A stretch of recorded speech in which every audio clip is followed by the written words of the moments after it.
दुलाराय बाथौ गौथुमनिफ्राय दिनै जोङो प्रेस मिट होनो गोनां जाहैबाय। क'क्राझार बड' कालचार ट्रेडिशनेल बड' कालचार सेन्टारनिफ्राय मोनसे लाइजाम हरदोंमोन आंनो। दा बिथांमोनहा हांख्रायलाइयाव जिखिनि लिरदों बे लिरनाया गोरोन्थि ओंखारदों।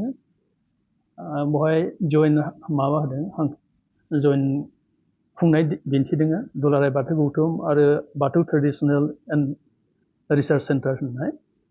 दा जों खुनु रोखोमनि सावरायाखै बे सांग्रांथि मेलनि सोमोन्दै।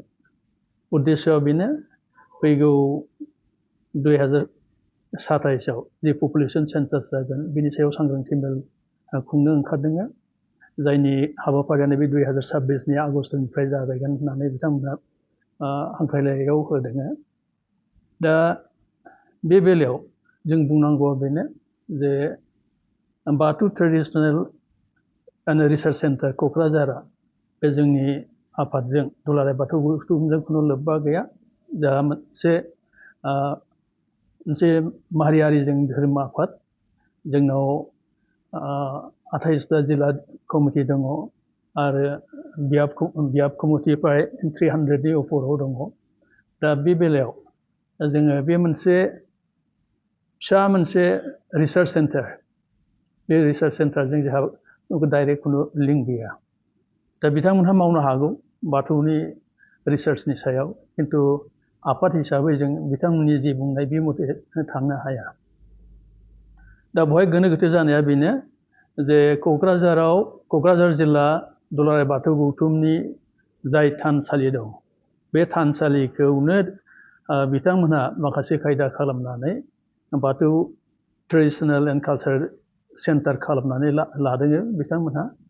गासै रेजिस्ट्रेसनाबो कालचार सेन्टाराव जाहैबाय आरो जेराव थानसालि लुदों बे थानसालिखौ गोदो गोबां खस्थ' खालामनानै हाखौ दखल खालामनानै लादोंमोन आरो दा बे हायाबो कालचार सेन्टारावसो माबा जाहैबाय, नामजारि जाहैबाय।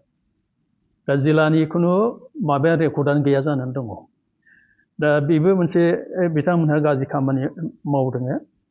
दा जिखिनि सेन्सासनि खोथा ओंखारदों सांग्रांथि मेल, बे सांग्रांथि मेलाथ' जोङो गोबावसै प्राय 2 बोसोर जों माबाबाय एनुमारेसननि खामानि खालामगासिनो दङ।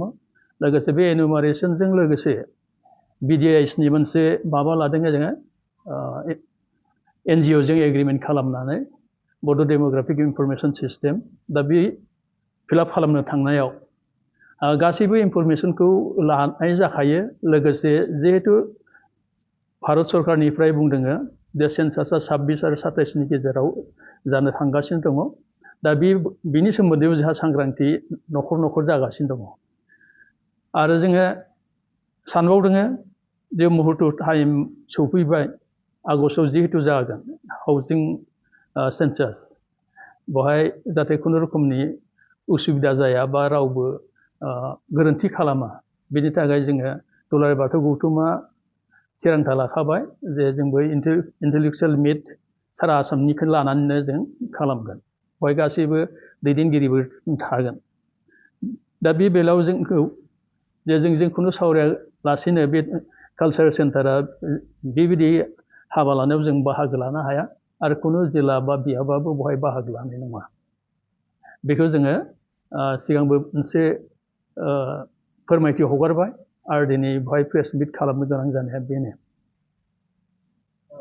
दा बिनि सायाव मा राहा लानो नागिरदों?